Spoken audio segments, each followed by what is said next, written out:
بسم الله الرحمن الرحيم الذين كفروا وصدوا عن سبيل الله أضل أعمالهم والذين آمنوا وعملوا الصالحات وآمنوا بما نزل على محمد وهو الحق من ربهم كفر عنهم سيئاتهم وأصلح بالهم ذلك بأن الذين كفروا اتبعوا الباطل وأن الذين آمنوا اتبعوا الحق من ربهم كذلك يضرب الله للناس أمثالهم فإذا لقيتم الذين كفروا فضرب الرقاب حتى إذا أثخنتموهم فشدوا الوثاق فإما منا بعد وإما فداء حتى تضع الحرب أوزارها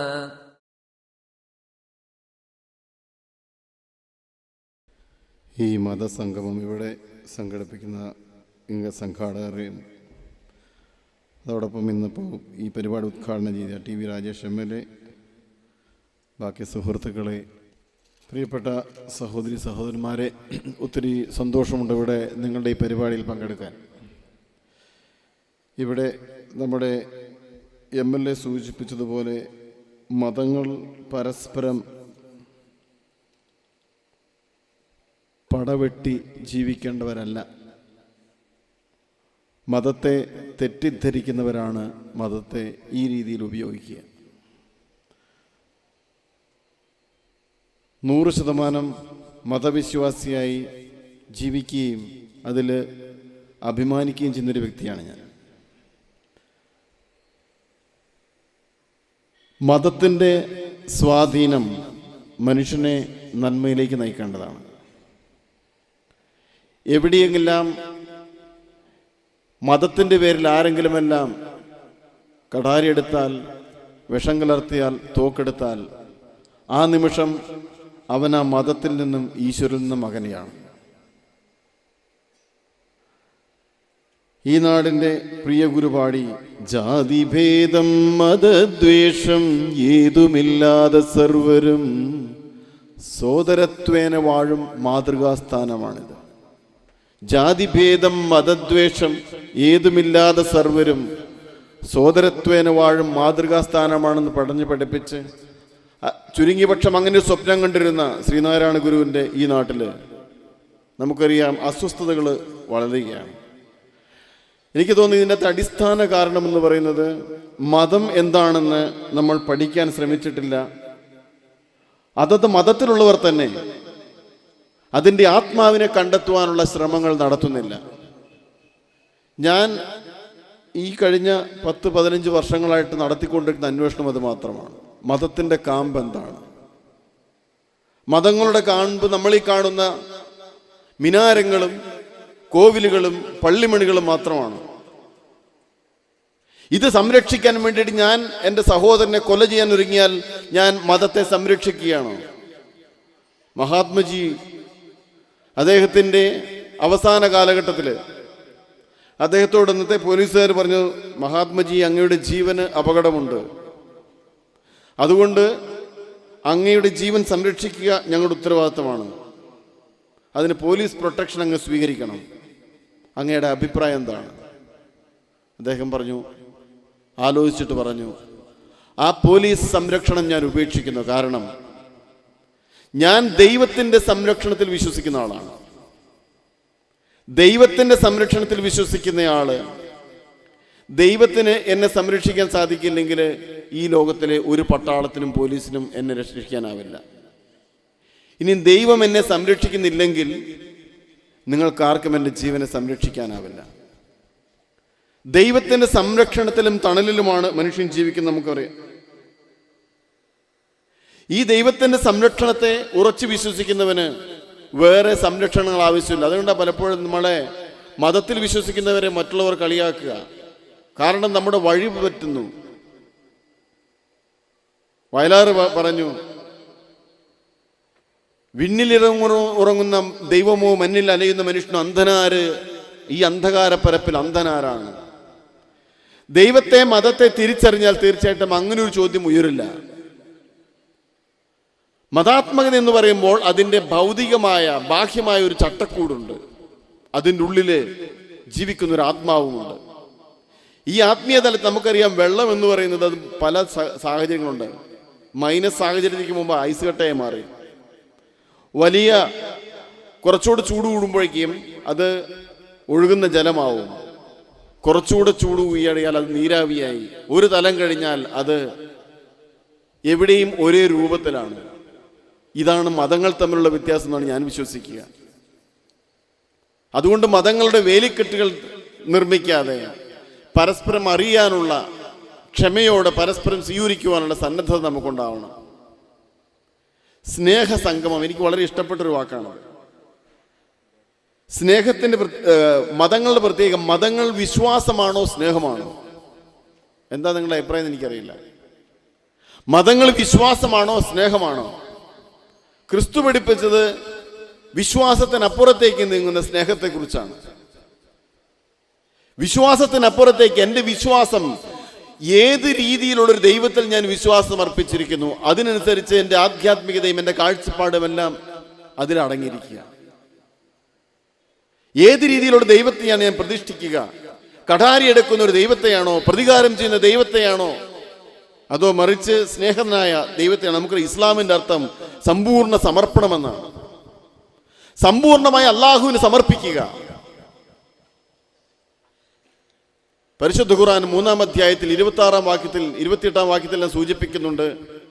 എല്ലാ പ്രവാചകന്മാരെയും പേര് ചൊല്ലി പറഞ്ഞതിന് ശേഷം പറയുകയാണ്, മൂസാ നബിയും ഈസാ നബിയും എല്ലാം അതിനുശേഷം പറയാണ്, ഇവരിൽ ആരിലും ഒരു വേർതിരിവും കാണിക്കാതെ ഇവരിലെല്ലാം ഞങ്ങൾ വിശ്വസിച്ചിരിക്കുന്നു. ഇവരിൽ ആരും ഒരു വേർതിരിവും കാണിക്കാതെ. പിന്നെ ഇവിടെ നമ്മൾ എന്തിനാ വേർതിരിവുണ്ടാക്കുക? പരിശുദ്ധ ഖുർആൻ പ്രകാരം വ്യക്തമായിട്ട് സൂചിപ്പിക്കുന്നു, മൂസാ നബിയും ഈസാ നബിയും തുടർന്നുള്ള എല്ലാ പ്രവാചകന്മാരും, മയക്കപ്പെട്ട എല്ലാ പ്രവാചകന്മാരും ഞങ്ങൾ വിശ്വസിച്ചിരിക്കുന്നു. മലയാളത്തിലുള്ള തർജ്ജമയിൽ ഞാൻ വായിച്ചാണ്. ഇവരെല്ലാവരും ഒരു വ്യത്യാസവും കാണാതെ ഞങ്ങൾ സ്വീകരിക്കുന്നു. ഇതാണ് മതത്തിന്റെ ആഴത്തിലുള്ള അർത്ഥം. വ്യത്യാസങ്ങളും വൈരുദ്ധ്യങ്ങളും ഉണ്ടാക്കിയെടുത്തത് മനുഷ്യന്റെ കാഴ്ചപ്പാടാണ്. ക്രിസ്തു പഠിപ്പിച്ചു.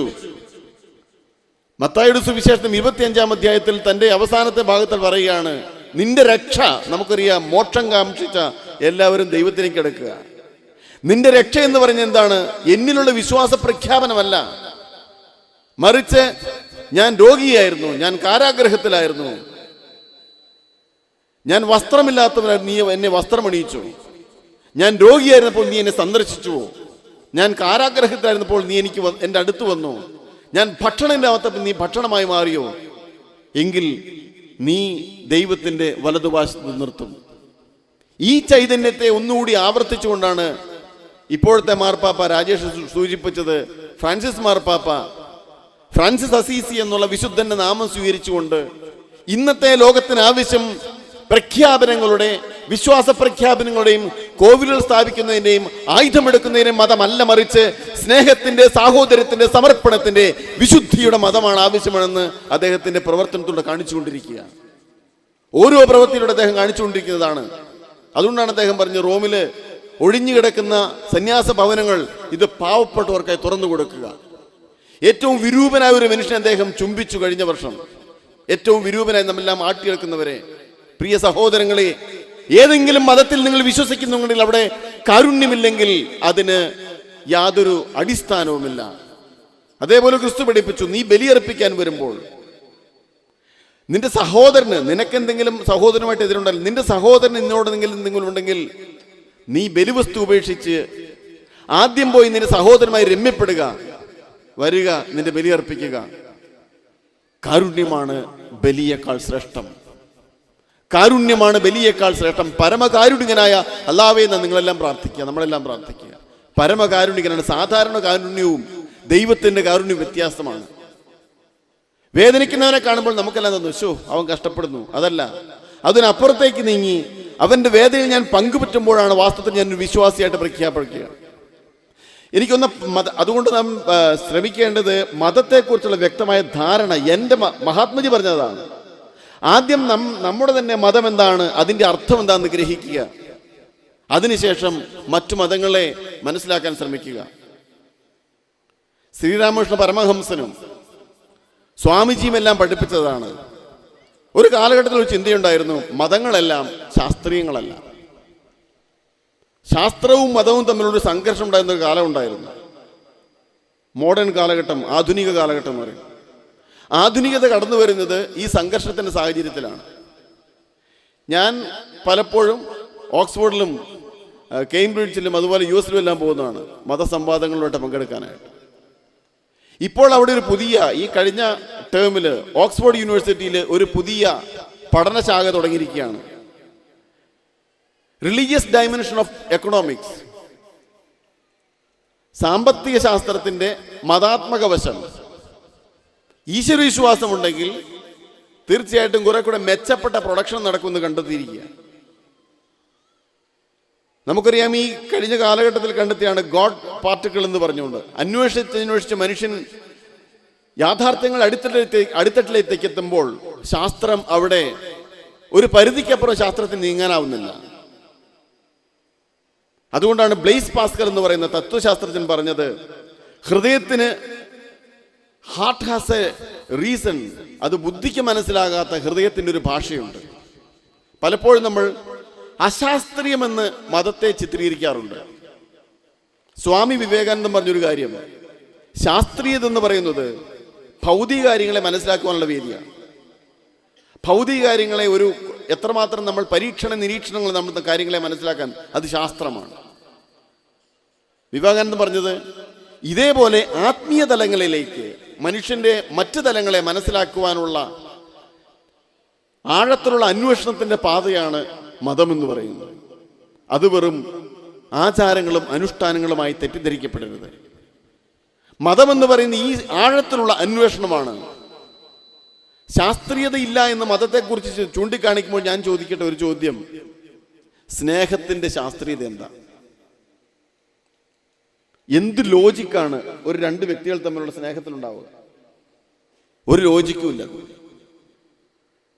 മതമെന്ന് പറയുന്നത് മനുഷ്യന്റെ ദൈവവുമായ ബന്ധമാണ്. ഒരു ഭാര്യാഭർത്തൃ ബന്ധം പോലെ പ്ലേറ്റോ എന്ന് പറയുന്ന ഗ്രീക്ക് തത്വചിന്ത പണ്ടേ എഴുതി വെച്ചു, മനുഷ്യൻ വട്ടുപിടിക്കുന്ന 3 സാഹചര്യമുണ്ട്. ഒന്ന് സ്വാഭാവികമായിട്ട് വട്ടുപിടിക്കും, തലയ്ക്ക് സ്ഥിരമില്ലാതെ വരുമ്പോൾ, ബുദ്ധി മന്ദി വഹിക്കുമ്പോൾ. വേറെ ചിലരുണ്ട് സാധാരണയിൽ കവിഞ്ഞ് പ്രവർത്തിക്കുന്നവർ. അവരുടെ പ്രത്യേകത എന്താണെന്ന് വെച്ചാൽ അവരാണ് കവികൾ. കവികൾ ഒരു വിധത്തിൽ പറഞ്ഞാൽ യാഥാർത്ഥ്യത്തിനപ്പുറത്തേക്ക് വസ്തുതകളെ കാണുന്നവരാണ്. ഇതേപോലെ അദ്ദേഹം പറഞ്ഞു, മിസ്റ്റിക്കുകൾ, ആഴത്തില് ദൈവത്തെ കണ്ടെത്തുവാൻ അന്വേഷണം നടത്തുന്നവർ. നമ്മുടെ പൂർവികരെല്ലാം, പണ്ടുകാലത്തെ പൂർവികന്മാരെല്ലാം ആ രീതിയിലുള്ളവരായിരുന്നു. അതുകൊണ്ടാണ് അവർ പാടിയത്, അസതോമ സദ്ഗമയ തമസോമ ജ്യോതിർഗമയ, മരണത്തിൽ നിന്ന് അപ്പുറത്തിലേക്ക്, അസത്യത്തിൽ നിന്ന് ഇരുട്ടിൽ നിന്ന് ഞങ്ങളെ നയിക്കണമെന്ന്. അപ്പൊ ഇതൊരു രീതിയിലുള്ള വട്ടാണ്. ഇനി മറ്റൊന്ന് പ്ലേറ്റോ പറയുക റിപ്പബ്ലിക്കില്, മറ്റൊരു തരം വട്ട് എന്ന് പറയുന്നത് ആഴത്തിലുള്ള വ്യക്തികൾ സ്നേഹിക്കുമ്പോൾ ഉണ്ടാകുന്ന അനുഭവമാണ്. അതും ഒരു നോർമൽ ലോജിക്കല്ല. ഒരു വലിയ വീട്ടിലെ പണമുള്ളൊരു വീട്ടിലൊരു പയ്യനും സാധാരണ സിനിമാ കഥകൾ കാണുന്ന പോലെ പാവപ്പെട്ടൊരു പെൺകുട്ടിയും തമ്മിൽ, വീട്ടിലെ പെൺകുട്ടിയും തമ്മിൽ സ്നേഹം ഉണ്ടാകുന്നു. ആ സ്നേഹത്തിൽ അവൻ ത്യാഗോജ്വലമായി സമർപ്പിക്കാൻ തയ്യാറാവുകയാണെങ്കിൽ തീർച്ചയായിട്ടും അതിൽ ദൈവിക അംശമുണ്ട്. മതമെന്ന് പറയുന്നത് അനുഷ്ഠാനങ്ങളല്ല പ്രിയ സഹോദരങ്ങളെ, അത് ബന്ധമാണ്. മനുഷ്യാത്മാവും ദൈവവും തമ്മിലുള്ള ബന്ധമാണ്. മനുഷ്യാത്മാവും ദൈവവും തമ്മിലുള്ള ബന്ധമാണ്. ഹൈന്ദവ പാരമ്പര്യത്തിൽ നമുക്കറിയാം, ബ്രഹ്മനും ആത്മനും തമ്മിലുള്ള ബന്ധമായിട്ടാണ് ഇതിനെ ചിത്രീകരിക്കുക. ഇസ്ലാം പാരമ്പര്യത്തിൽ നോക്കിയാലും ദൈവത്തിന്റെ സൃഷ്ടിയാണ് മനുഷ്യൻ. ഒരിക്കൽ നാം തിരിച്ച് ദൈവത്തിന്റെ സന്നിധിയിലേക്ക് എത്തണം. ക്രിസ്തു പറഞ്ഞു, ഞാനും എൻ്റെ പിതാവും ഒന്നാണ്. ഈ ബന്ധത്തിന്റെ ഭാഷയിൽ മതത്തെ കാണുമ്പോൾ ഇന്നത്തെ ഈ സ്നേഹ സംഗമമാണ് മതത്തിന്റെ യഥാർത്ഥ നിർവചനം. മതമെന്ന് പറയുന്നത് ഞാൻ സൂചിപ്പിച്ചു, അത് അനുഷ്ഠാനങ്ങളല്ല, ആചാരങ്ങളല്ല. ഈ ആചാരങ്ങൾക്കെല്ലാം പ്രസക്തിയുണ്ട്. ഒരു അമ്പലത്തില് ദൈവത്തെ ആവാഹിച്ച് അതിന്റെ ശക്തി അതിലുണ്ടാകുമ്പോൾ, അവിടെ ഒരു ജനം ഒന്നിച്ചു കൂടുമ്പോൾ ആത്മീയമായിട്ട് ഒരു പോസിറ്റീവ് എനർജി ഇവിടെ ഉണ്ടാകുന്നുണ്ട്. ഒരു നോമ്പുകാലത്ത് മുസ്ലിം സമൂഹം മൊത്തമായി തങ്ങളുടെ നോയമ്പിന്റെയും കഷ്ടപ്പാടിന്റെയും പ്രായശ്ചിത്തമെല്ലാം ചെയ്ത് ഒരുങ്ങി വരുമ്പോൾ അവൻ മാനസിക തലത്തിൽ നിന്നും ദൈവിക തലത്തിലേക്ക് ഉയരുകയാണ്. ആത്മീയത എവിടെ നിറയുന്നു? ക്രൈസ്തവ സമൂഹം അല്ലെങ്കിൽ ഏത് സമൂഹമായാലും അവരവിടെ ദൈവത്തെ ലക്ഷ്യം വെച്ചുകൊണ്ട് ധ്യാനിച്ചുകൊണ്ട് പ്രാർത്ഥിച്ചുകൊണ്ട് ഒന്നിച്ചു വരുമ്പോൾ അവിടെ ഈ ആത്മീയത മനുഷ്യൻ അവന്റെ തലത്തിൽ നിന്നും ഒരു ഉയർന്ന തലത്തിലേക്ക് നീങ്ങുന്നു. ഇതാ പ്ലേറ്റോ പറയുക, മനുഷ്യൻ ചിലപ്പോൾ അബ്നോർമൽ ആകും. ഈ പോസിറ്റീവ് അബ്നോർമാലിറ്റിയാണ്, നെഗറ്റീവ് അബ്നോർമാലിറ്റി അല്ല. ഒരു ക്രിയാത്മകമായിട്ട് എൻ്റെ സഹോദരന് വേണ്ടി ജീവൻ സമർപ്പിക്കാൻ വരെ തയ്യാറാവുന്ന ഒരു പോസിറ്റീവ് എനർജി, അത് മനുഷ്യ മനസ്സിനെ സ്പർശിക്കുമ്പോഴാണ് മതം അതിൻ്റെ യഥാർത്ഥ അസ്തിത്വത്തിലേക്ക് കടക്കുക. പലപ്പോഴും നമ്മൾ മതത്തെ അതിൻ്റെ അനുഷ്ഠാനങ്ങളിൽ മാത്രം ഒതുക്കി നിർത്തിയാ ചെയ്യുക. നമ്മുടെ നാടിന് ഏറ്റവും വലിയ ഉദാഹരണമാണ്, ഒരു പള്ളിയുടെ ഒരു കുരിശ് തട്ടിയാൽ അതിവിടെ പ്രശ്നമായി. ഒരു എന്തെങ്കിലും ചാഞ്ചാട്ടം അങ്ങോട്ടും ഇങ്ങോട്ടും വരുത്തിയാൽ പ്രശ്നമായി. അതുകൊണ്ടായി ഖർവാപ്പസിയൊക്കെ പ്രശ്നത്തിന് വരാൻ കാരണം അതാണ്. നമ്മൾ വിചാരിക്കുന്നു എനിക്ക് അവനെ പ്രൊട്ടക്റ്റ് ചെയ്യാം. ഈ 10 വരെ ഇങ്ങോട്ട് കയറ്റിയിട്ട് അങ്ങോട്ട് വിട്ടിട്ട് എന്താ കാണിക്കാൻ ഇവിടെ? എനിക്ക് മനസ്സിലാകാത്തൊരു ചോദ്യമാണ്. ഒരു കുറച്ച് പേരെ ഇങ്ങോട്ട് കൊണ്ടുവരുന്നു, കുറച്ച് പേരെ അങ്ങോട്ട് കൊണ്ടുവരുന്നു. യേശു പണ്ടേ സൂചിപ്പിച്ചത് യഹൂദന്മാരോട് പറഞ്ഞു, നിങ്ങൾ 2 പേരെ നിങ്ങളുടെ മതത്തിലേക്ക് കൊണ്ടുവരുവാൻ വേണ്ടിയിട്ട് 6 കടലും കടന്ന് ചെല്ലുന്നു. പക്ഷേ എത്തിക്കഴിഞ്ഞതിന് ശേഷം നിങ്ങൾ അവരെ തിരിഞ്ഞു നോക്കുന്നില്ല. നമ്മൾ ഒരു പ്രഖ്യാപനത്തിന് വേണ്ടിയിട്ട്, അത് ഏത് മതമായിക്കൊള്ളട്ടെ, ഞാനൊരു പ്രത്യേക ഒരു മതത്തെ സൂചിപ്പിക്കുന്നില്ല. ഇതേപോലെ ഇസ്ലാം ഏറ്റവും അധികം പരീക്ഷണങ്ങൾ നേടുന്ന ഒരു കാലഘട്ടമാണ്. കാരണം അള്ളാഹുവിന്റെ പരിശുദ്ധമായ കാരുണികനെ പരമകാരുണ്യനെ സൃഷ്ടാവിന്റെ പേരിൽ ഒരു ജിഹാദി ഒരുവന്റെ കഴുത്തറുത്ത് ഇത് മതത്തിന് വേണ്ടി പറയുമ്പോൾ ഏത് മതത്തിനുണ്ട്? ഞാൻ ഒരുപാട് മുസ്ലിങ്ങളെ കണ്ടിട്ടുണ്ട്, ഗ്രന്ഥങ്ങൾ വായിച്ചിട്ടുണ്ട്. ഇതൊന്നും ഇതുമായിട്ട് ബന്ധമില്ല. നമ്മുടെ നാട്ടിലും എന്നെ ചില സൂചനകൾ കാണുന്നു. ഇനിയും ഇവിടെ നമുക്ക് മുമ്പൊരു നമ്മൾ ആഘോഷിക്കുന്ന ഈ സ്നേഹ സാഹോദര്യത്തിന് ഒരു കാലഘട്ടം ഉണ്ടായിരുന്നു. ഒരിക്കലും ഞാൻ എൻ്റെ ചെറുപ്പകാലത്തിലേക്ക് കടന്നു പോവുകയാണ്. 8ാം ക്ലാസ്സിൽ പഠിക്കുമ്പോൾ ഞങ്ങളുടെ അടുത്ത് ഈ ഇരിട്ടി ഭാഗത്താണ് നമ്മുടെ വീട്. അവിടെ വടവൻകുട്ടിക്കാരുടെ മകൾ ആയിഷായി ഞാനും 8ലും ഞങ്ങൾ 2ലും 9 പഠിക്കുക. 9 പഠിക്കുന്ന കാലത്ത് കിളിയന്തരം എന്ന സ്ഥലത്ത് കൂട്ടുപുഴയ്ക്ക് സമീപം. അപ്പം അന്ന് കിളിയന്തര പള്ളിയിലെ പെരുന്നാളാണ്. വടവൻകുട്ടിക്ക് എന്നോട് പറഞ്ഞു, ബാബു നീ ആയിഷയും കൂട്ടി പോകണം. എങ്ങോട്ട്? പള്ളിയിൽ പോകണം. ഓക്ക് നീ വളയെല്ലാം വാങ്ങിക്കൊടുക്കണം. എന്നിട്ട് ഞങ്ങൾ അദ്ദേഹത്തിന് 2 വീടുണ്ടായിരുന്നു. ഒന്ന് നമ്മുടെ വീടിൻ്റെ അടുത്തും മറ്റൊന്ന് കുറേ അകലെ ഒരു വീട്. അപ്പോൾ ഉമ്മയും ഇവരെല്ലാം അവിടെയാണ്. നീ ഓളയും കൂട്ടി അവിടെ പോയി കിടക്കുക. എന്നിട്ട് രാവിലെ നീ തിരികെ പോരുക. 9ാം ക്ലാസ് വിദ്യാർത്ഥിയായിരുന്നു ഞാൻ. 6 ബാറ്ററി ചാച്ചൻ്റെ കയ്യിൽ നിന്ന് ടോർച്ചും വാങ്ങി അവിടുന്ന് ഒരു 1/2 കിലോമീറ്റർ നടക്കാനുണ്ട്. ആയിഷയെ കൂട്ടി പെരുന്നാൾ നടത്തി പെരുന്നാൾ സ്ഥലത്ത് കൊണ്ടുപോയി വളയം വാങ്ങിക്കൊടുത്തു. തിരികെ വീട്ടിൽ വന്നു. അവള് കട്ടിലിൽ കിടന്നു. ഞാനിപ്പറേ ചായപ്പിൽ പായിൽ കിടന്നുറങ്ങി. രാവിലെ ഈ ടോർച്ച് കൊടുത്ത് അവളാണത്തിൽ തന്ന് ചായയും കുടിച്ച് വീട്ടിൽ പോയി. ഇന്ന് ചിന്തിക്കാൻ പറ്റുമോ? ഇന്ന് നമുക്ക് ചിന്തിക്കാൻ പറ്റുമോ? ചിന്തിക്കാൻ പറ്റില്ല. ഈ അടുത്തയുടെ ആയിഷയെ കണ്ടപ്പോൾ ഞാൻ പറഞ്ഞു, നമ്മൾ പണ്ടൊരു കാലം ഉണ്ടായിരുന്നു, പണ്ട് പെരുന്നാളിന് പോയ ഒരു കാലം. ആയിഷ പറഞ്ഞു, ശരിയാ ഫാദർ, ഇന്നത് ഓർക്കാൻ പറ്റില്ല. എൻ്റെ മക്കളോട് പറഞ്ഞാൽ അവർക്കെല്ലാം ബേജാറാവാകെ. എവിടെ പോയി നമ്മുടെ സ്നേഹത്തിൻ്റെ അന്തരീക്ഷം? ഇന്ന് നമുക്ക് പ്രിയപ്പെട്ടവരെ ചിന്തിക്കാൻ പോലും പറ്റില്ല. പള്ളിമുറ്റത്ത് കാലുകുത്താൻ പറ്റുന്നതിന് ചിന്തിക്കാൻ പറ്റാത്ത. കഴിഞ്ഞ ദിവസം ഞാൻ കേട്ടതായത്, ഒരു അമ്പലത്തിൻ്റെ ആഘോഷത്തിൻ്റെ സമയത്ത് ഒരു പാട്ടിൽ അള്ളാ എന്ന് കേട്ടപ്പോഴത്തേന് ഇതിവിടെ പാടാൻ പാടില്ല. ഞാൻ കഴിഞ്ഞ 3-4 വർഷമായിട്ട് കണ്ണൂരിൽ നടത്തിക്കൊണ്ടിരിക്കുന്ന സംഭവമുണ്ട്.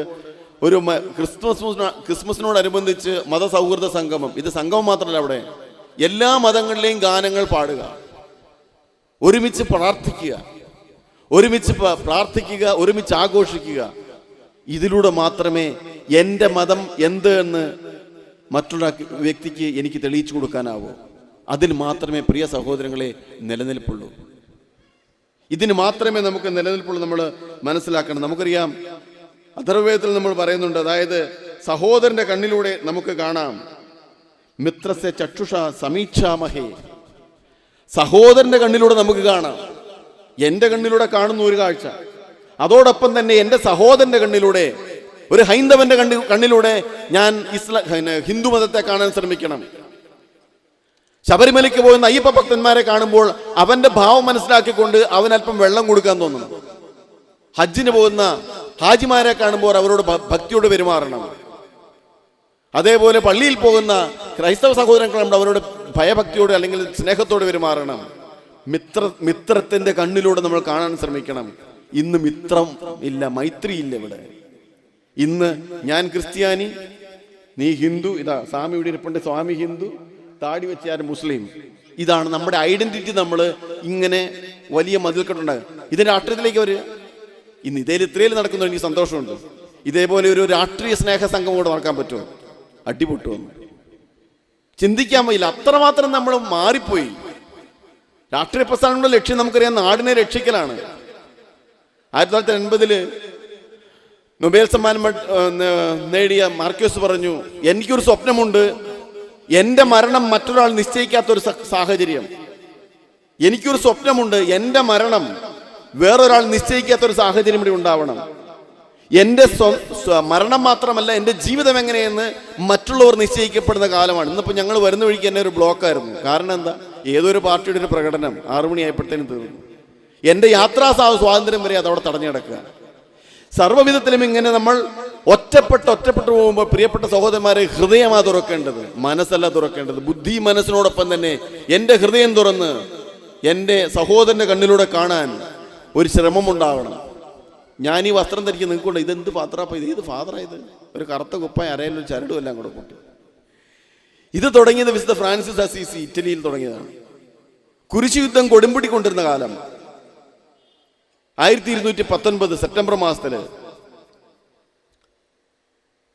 ഈജിപ്തെ അന്നത്തെ ഭരണാധികാരി മാലിക് അൽ കമീലും ഈ ഫ്രാൻസിസും തമ്മിലൊരു ചർച്ച നടക്കുകയാണ്.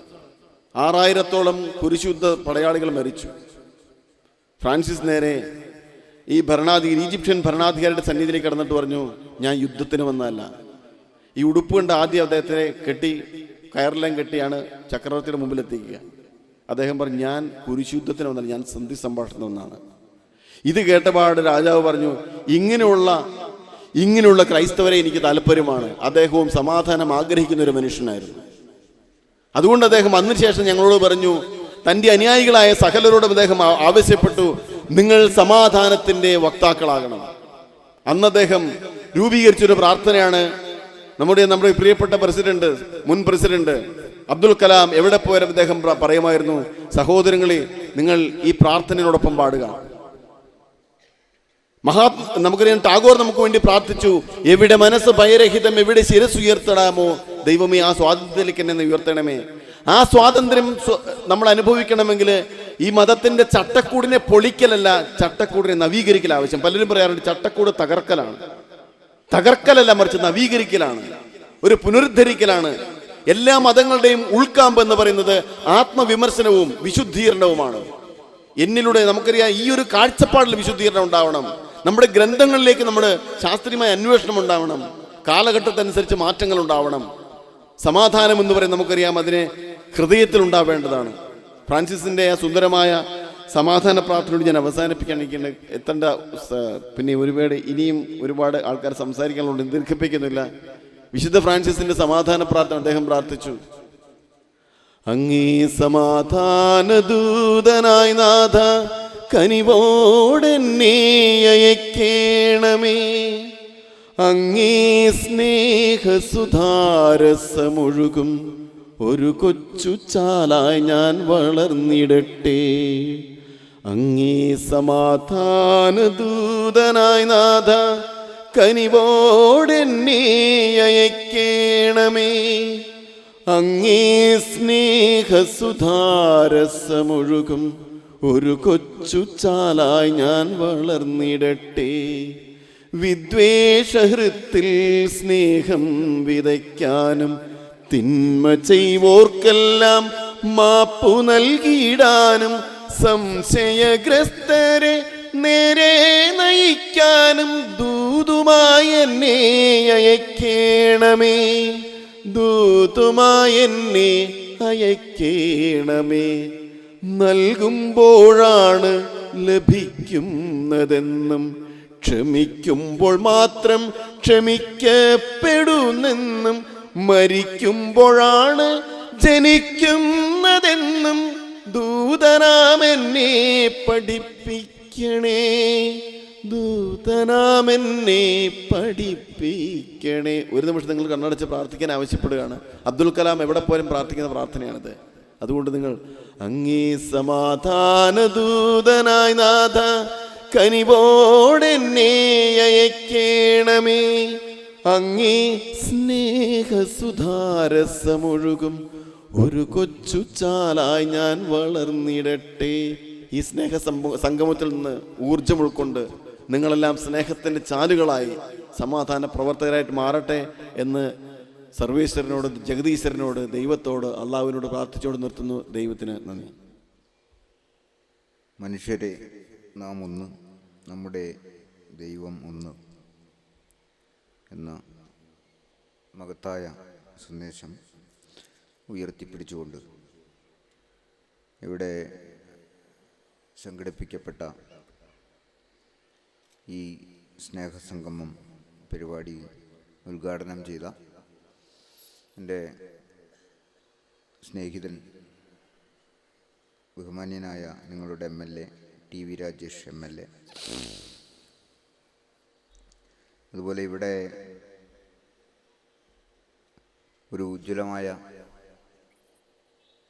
ഒരുപാട് കാര്യങ്ങളെ സ്പർശിച്ചുകൊണ്ട് സംസാരിച്ച ഫാദർ സ്കറിയ, തുടർന്ന് സംസാരിക്കാനിരിക്കുന്ന എൻ്റെ ബഹുമാന്യ സുഹൃത്ത് മുജാഹിദ് ബാലുശ്ശേരി, വേദിയിലും സദസ്സിലുമുള്ള പ്രിയ സുഹൃത്തുക്കളെ, സഹോദരി സഹോദരന്മാരെ, ഇവിടെ ഒരുപാട് കാര്യങ്ങൾ സൂചിപ്പിക്കപ്പെട്ടു കഴിഞ്ഞു. മനുഷ്യരൊക്കെ ഒന്നാണ്. മനുഷ്യരുടെ ദൈവവും ഒന്നാണ്. പക്ഷെ മനുഷ്യരൊക്കെ ഒന്നാണ് എങ്കിലും ഒരു മനുഷ്യനിൽ തന്നെ പല തരക്കാരൻ ഉണ്ട്.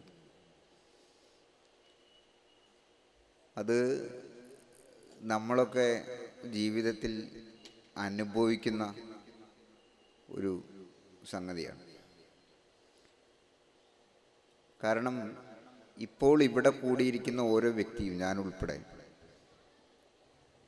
ഇവിടെ ഇരിക്കുമ്പോൾ പെരുമാറുന്ന രീതിയിലോ ചിന്തിക്കുന്ന രീതിയിലോ പറയുന്ന രീതിയിലോ ആയിരിക്കില്ല ഒറ്റപ്പെട്ട് ഇരിക്കുമ്പോൾ ചിന്തിക്കുകയും പറയുകയും ചെയ്യുക. വ്യക്തിപരമായിട്ട് സംസാരിക്കുമ്പോൾ തികച്ചും വ്യത്യസ്തനായ ഒരാളെയായിരിക്കും നമ്മൾ പരിചയപ്പെടുന്നത്. അപ്പോൾ മനുഷ്യരൊന്നാണ് എന്ന് നമ്മൾ അത് വളരെ വലിയ സത്യമാണെങ്കിൽ തന്നെയും ആ സത്യം വെറുതെ പറയുമ്പോൾ തന്നെ ആ സത്യത്തിൻ്റെ നിഷേധ സ്വഭാവം നമ്മുടെയൊക്കെ ഉള്ളിൽ ഉണ്ട്. എന്ന് പറഞ്ഞാൽ നമ്മൾ പലരാകുന്നുണ്ട്, പലതാവുന്നുണ്ട്. ഒരു വ്യക്തി തന്നെ ഓരോരുത്തരോടും ഓരോ തരക്കാരനായിട്ട് മാറുന്നുണ്ട്. അത് മതരംഗത്താണെങ്കിലും രാഷ്ട്രീയ രംഗത്താണെങ്കിലും സാഹിത്യ രംഗത്താണെങ്കിലും ഏത് രംഗത്താണെങ്കിലും അങ്ങനെ സംഭവിക്കുന്നുണ്ട്. ഇനി ഓരോ രാഷ്ട്രം, ദേശം, അതുപോലെ മതവിഭാഗങ്ങൾ, ഇതിലൊക്കെ മനുഷ്യർ ഒന്നാണ് എന്നതോടൊപ്പം തന്നെ മനുഷ്യൻ പലതാണ് എന്ന സന്ദേശവും പ്രയോഗതലത്തിൽ നിലവിലുണ്ട്. ഇനി മറ്റൊരു കാര്യത്തിലുള്ളത് ദൈവം ഒന്നാണ് എന്നുള്ളതാണ്. ദൈവം ഒന്നല്ല എന്ന് ആരും പറഞ്ഞിട്ടില്ല. ഞാൻ മനസ്സിലാക്കിയിടത്തോളം എല്ലാ വേദഗ്രന്ഥങ്ങളും ഉറപ്പിച്ച് ഒരേ സ്വരത്തിൽ പല ശബ്ദങ്ങളിൽ പറയാൻ ശ്രമിച്ചിട്ടുള്ള ഒരേ ഒരു സത്യം ദൈവം ഒന്നാണ്, അവൻ ഏകനാണ്, അല്ലെങ്കിൽ അത് ഏകമാണ് എന്നൊക്കെയാണ്. ഞാനിങ്ങോട്ട് വരുമ്പോൾ ഒരു ഋഗ്വേദത്തിലെ ഒരു മന്ത്രം അങ്ങനെ ആലോചിച്ചുകൊണ്ടിരിക്കുകയായിരുന്നു. അത് പറയുന്നത് ഏകോ വിശ്വസ്യ ഭുവനസ്യ രാജ എന്നാണ്. ഭുവനത്തിൻ്റെയും പ്രപഞ്ചത്തിൻ്റെയും അധിപതി, നാഥൻ ഒരാൾ മാത്രമാണ് എന്ന് വളരെ വ്യക്തമായിട്ട് സംസ്കൃത ഭാഷയിലാണ് പറയുന്നത്. ഇത് അറബിയിലേക്ക് ട്രാൻസ്ലേറ്റ് ചെയ്താൽ മിക്കവാറും ഏതെങ്കിലും വിശുദ്ധ ഖുർആനിലെ ആയത്തായിട്ടത് മാറും. അത്രയ്ക്ക് വ്യക്തമാണ്. പക്ഷേ ദൈവം ഒന്നാണ് എന്ന് പറയുമ്പോൾ തന്നെ ഞാൻ എപ്പോഴും പറയാറുള്ളൊരു ആശയം, ദൈവം ഒന്നാണ്, പക്ഷേ ദൈവം വൈവിധ്യങ്ങളുടെ പടച്ച തമ്പുരാനാണ്. വൈവിധ്യങ്ങളുടെ പടച്ച തമ്പുരാൻ എന്ന് പറഞ്ഞാൽ നമ്മളൊക്കെ വ്യത്യസ്തമായ ആകൃതിയിലും പ്രകൃതിയിലും വേഷവിധാനങ്ങളിലും ഭക്ഷണവിധാനങ്ങളിലും ഇരിക്കുന്നതിൻ്റെ കാരണം തന്നെ ദൈവം ആ വൈവിധ്യം ആഗ്രഹിക്കുന്നു എന്നാണ്. അതുകൊണ്ട് ഞാനിവിടെ എല്ലാവരെയും മുസ്ലിമാക്കാൻ ആഗ്രഹിക്കുന്നവരോടും, എല്ലാവരെയും ഹിന്ദുക്കളാക്കാൻ ആഗ്രഹിക്കുന്നവരോടും, എല്ലാവരെയും ക്രിസ്ത്യാനികളാക്കാൻ ആഗ്രഹിക്കുന്നവരോടും ദയവായിട്ടൊരു അഭ്യർത്ഥന നടത്തുകയാണ്. നിങ്ങൾ നടത്തുന്ന പ്രവർത്തനം ഏറ്റവും വലിയ ദൈവദ്രോഹ പ്രവർത്തനമായിരിക്കും.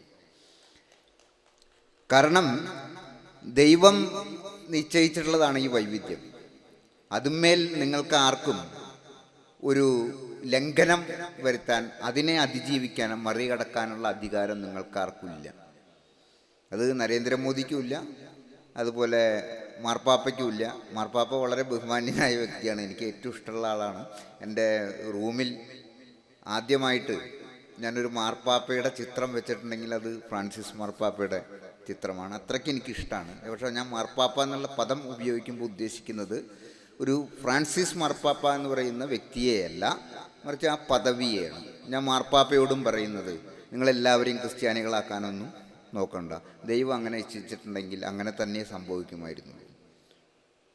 ദൈവം ഒരു ഭാഷ മതി, അത് അറബി ആവട്ടെ, അല്ലെങ്കിൽ സംസ്കൃതമാവട്ടെ, അല്ലെങ്കിൽ ലത്തീനാവട്ടെ, അല്ലെങ്കിൽ ഹിബ്രു ആകട്ടെ, അല്ലെങ്കിൽ പാലി ആകട്ടെ എന്ന് ദൈവം നിശ്ചയിച്ചിരുന്നെങ്കിൽ നമ്മളൊക്കെ പാലി മാത്രം പറഞ്ഞേനെ, നമ്മളൊക്കെ സംസ്കൃതം മാത്രം പറഞ്ഞേനെ, നമ്മളൊക്കെ അറബി മാത്രം പറഞ്ഞേനെ.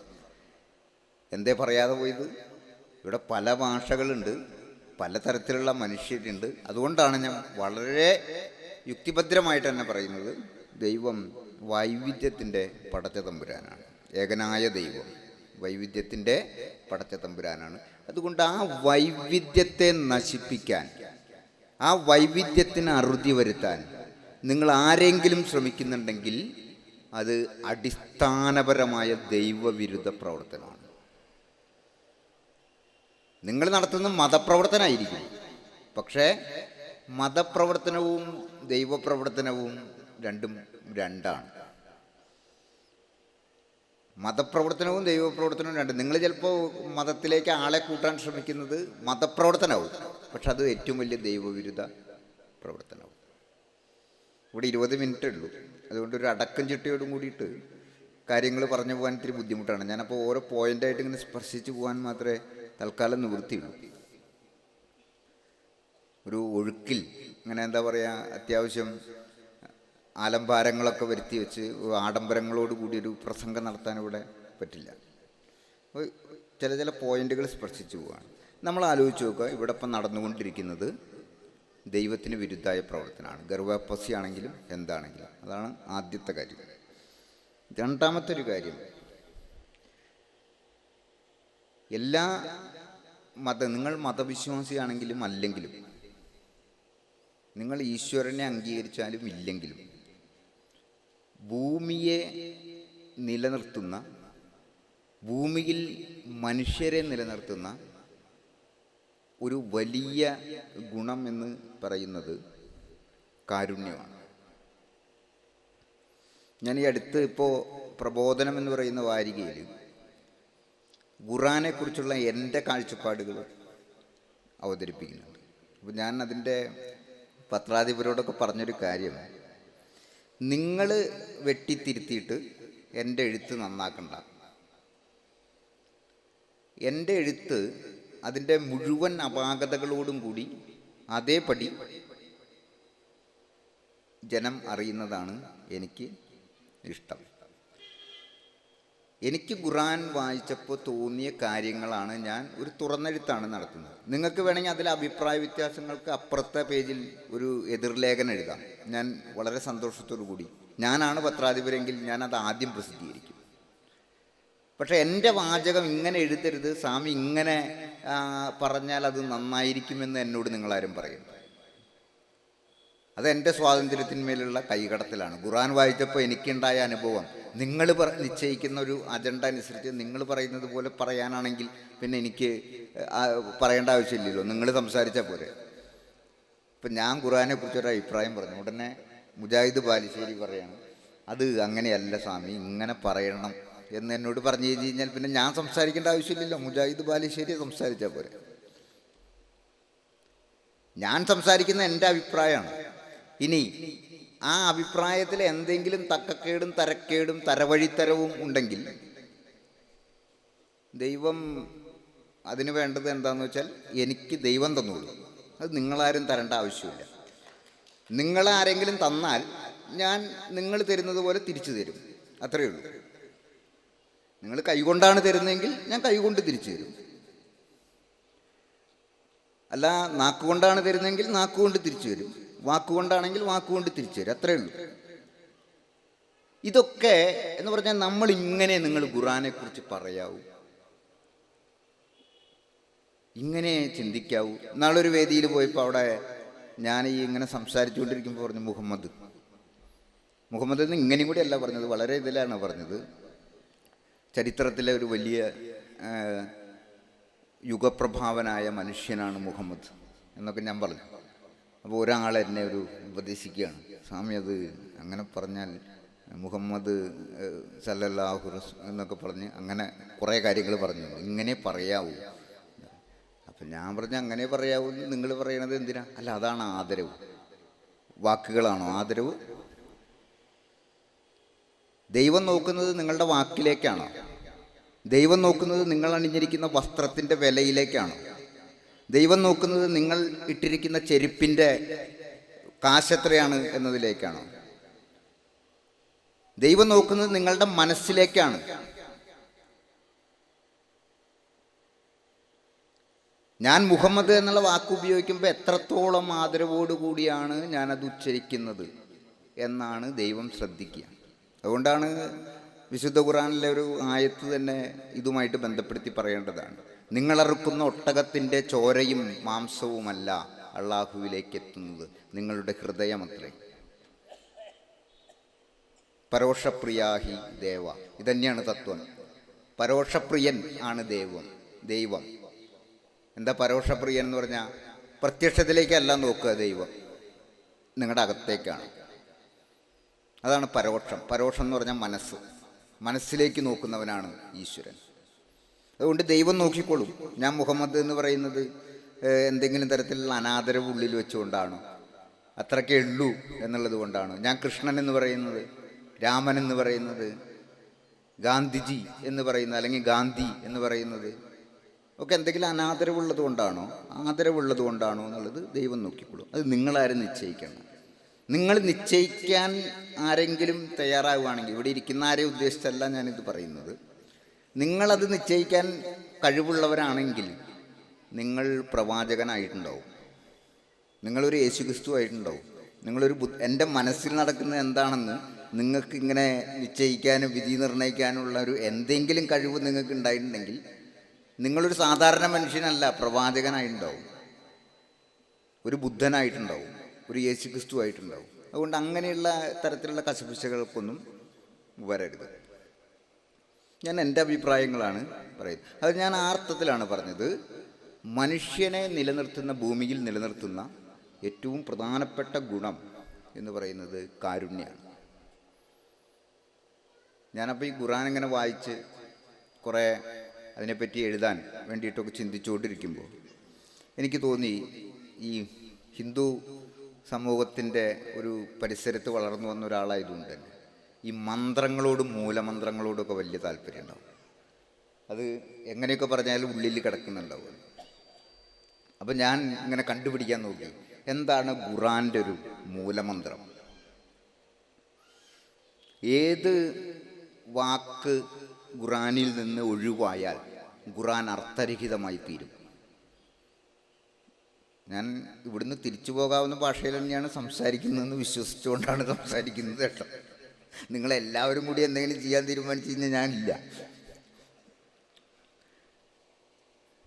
എന്താണ്, ഏതു വാക്ക് ഖുറാനിൽ നിന്ന് ഒഴിവാക്കിയാൽ ഖുറാൻ അർത്ഥരഹിതമായി പോകും. ഞാൻ വാക്ക് കണ്ടുപിടിച്ചു. വാക്കല്ല, അതൊരു വാചകമാണ്. ബിസ്മില്ലാഹി റഹ്മാനി റഹീം. നിങ്ങൾ ഈ വാക്കാതിൽ നിന്ന് അങ്ങോട്ട് എടുത്ത് കളഞ്ഞിട്ട് ഖുറാനിൽ നിന്ന് എടുത്തു മാറ്റിയിട്ട് നിങ്ങൾ ഖുറാൻ വായിച്ചു പോകും. അതാകെ അർത്ഥരഹിതമായി. ഞാൻ അതും നിന്ന് മനസ്സിലാക്കുന്നത്, എവിടെ കാരുണ്യമുണ്ടോ അവിടെയൊക്കെ ഇസ്ലാമുണ്ട് എന്നാണ്. അയാൾ തൊപ്പി വെച്ചിട്ടുണ്ടാവില്ല, അതുപോലെ താടി നീട്ടിയിട്ടുണ്ടാവില്ല, അല്ലെങ്കിൽ അയാൾക്ക് നിസ്കാര തയമ്പുണ്ടാവില്ല, അയാൾക്ക് അറബി അറിയില്ലായിരിക്കാം, അയാൾ വിശുദ്ധ ഖുർആൻ കണ്ടിട്ട് പോലും ഒരുപക്ഷെ ഉണ്ടായിരിക്കില്ല. പക്ഷെ കാരുണ്യം നെഞ്ചകത്തുണ്ടോ അവിടെയൊക്കെ ഇസ്ലാം ഉണ്ട്. അതാണ് എൻ്റെ ഒരു ചെറിയ നിരീക്ഷണം. ഞാൻ അതുകൊണ്ട് ധൈര്യപൂർവം പറയുന്നു, ഇവിടുത്തെ ആദികാവ്യം എഴുതിയ രാമായണ കർത്താവായ വാൽമീകി മഹർഷി ഇസ്ലാമാണ്. കാരണം ഇണപ്പക്ഷികളിലൊന്ന് അമ്പേറ്റ് വീഴുന്നത് കാണുവാൻ പോലും കഴിയാത്ത വിധം നെഞ്ചകം ആർദ്രമായിരുന്നു വാൽമീകിയുടേത്. അതുകൊണ്ട് അദ്ദേഹം പറഞ്ഞു, മാനുഷാദ, കാട്ടാള, അതിനെ കൊല്ലരുത്, ഉപദ്രവിക്കരുത്. ഭഗവത്ഗീതയിലേക്ക് വന്നു കഴിഞ്ഞാൽ അദ്വേഷ്ട സർവഭൂതാനാം മൈത്ര കരുണ ഏവച എന്നാണ് പറയുന്നത്. അദ്വേഷ്ട സർവഭൂതാനാം മൈത്ര കരുണ ഏവച. ആരോടും ദ്രോഹബുദ്ധി ഉണ്ടാവരുത്, എല്ലാവരോടും മൈത്രിയും കരുണയും സ്നേഹവും കാരുണ്യവും കാത്തു സൂക്ഷിക്കുക. അതാണ് ഭക്തൻ്റെ ലക്ഷണം എന്ന് പറയുന്നത്. ലോകത്തിന് കാരുണ്യമായിട്ടല്ലാതെ നിന്നെ ഞാൻ അയച്ചിട്ടില്ല എന്ന് വിശുദ്ധ ഖുർആൻ പഠിപ്പിക്കുന്നു. പ്രവാചകനെ പറ്റി പറയുന്നതാണ്, ലോകത്തിന് കാരുണ്യമായിട്ടല്ലാതെ നിന്നെ ഞാൻ അയച്ചിട്ടില്ല. അപ്പം കാരുണ്യമാണ് മതമേതായാലും ജാതി ഏതായാലും ഭാഷ ഏതായാലും ലിംഗമേതായാലും നിറമേതായാലും മനുഷ്യർ തമ്മിൽ ഉണ്ടാവേണ്ടത്. മനുഷ്യർക്ക് അത് ഉണ്ടാക്കി കൊടുക്കുന്നതിനായിരിക്കണം മതപ്രബോധനങ്ങൾ. പക്ഷെ ആ നിലയിലുള്ളൊരു മതപ്രബോധനം നമ്മുടെ നാട്ടിൽ നടക്കുന്നുണ്ടോ എന്നെനിക്കൊരു സംശയമാണ്. ഞാൻ ഈ അടുത്ത് ഒരു ബുക്ക് വായിച്ചു. ബുക്കിൻ്റെ പേര് ചിലപ്പോൾ തെറ്റും, കുറച്ച് മുമ്പ് വായിച്ചിട്ടുള്ളതാണ്, അതുകൊണ്ട് അത്ര കൃത്യമായ ഒരു ഓർമ്മയില്ല. പക്ഷെ നല്ല പുസ്തകമാണ് അത്. The mind Al Quran builds എന്നാണ് എൻ്റെ പേര്. സയ്യിദ് ലത്തീഫ് എന്ന് പറയുന്ന ഒരാളാണ് അത് എഴുതിയിട്ടുള്ളത്. അദ്ദേഹം ആ പുസ്തകത്തിൽ ഖലീഫ ഉമറിൻ്റെ ജീവിതത്തിൽ നിന്ന് ഒരു ഭാഗമെടുത്ത് പറയുന്നുണ്ട്. ഉമർ ഇങ്ങനെ യാത്ര ചെയ്യായിരുന്നു. ഉമർ ഇങ്ങനെ യാത്ര ചെയ്തുകൊണ്ടിരിക്കുന്ന സമയത്ത്